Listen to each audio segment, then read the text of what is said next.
सच बोलना अगर गुनाह है तो ये खता हमने की है।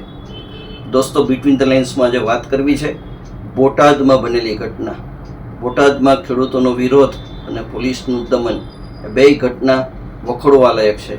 પરંતુ એક પત્રકાર તરીકે મારે કહેવું છે કે બોટાદમાં એક મહિલા પત્રકારને કોઈ પણ કારણ વગર અટકાયત કરવામાં આવી અને પોલીસનો એમની સાથેનો જે અભિગમ હતો એ બિલકુલ વખોડવા લાયક છે.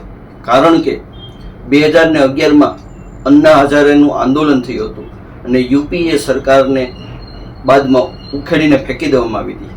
ત્યારે પણ મીડિયાને રોકવામાં નહોતું આવ્યું. અહીંયા હું તમને એક પ્રસંગ બતાવું છું, તમે એ પ્રસંગ જુઓ.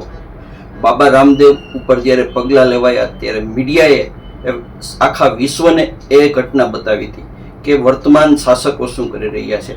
પત્રકારત્વનો ધર્મ છે કે જ્યાં પ્રજા ભેગી થાય, પ્રજાના પ્રશ્નો હોય, ત્યાં પત્રકાર હોય અને એને વાચા આપવી. પત્રકાર કોઈ પક્ષકાર નથી હોતો. પત્રકાર ફ્રી અને ફેર પત્રકારત્વ કરી શકે એવી વિનંતી છે, ગુજરાત સરકારને વિનંતી છે.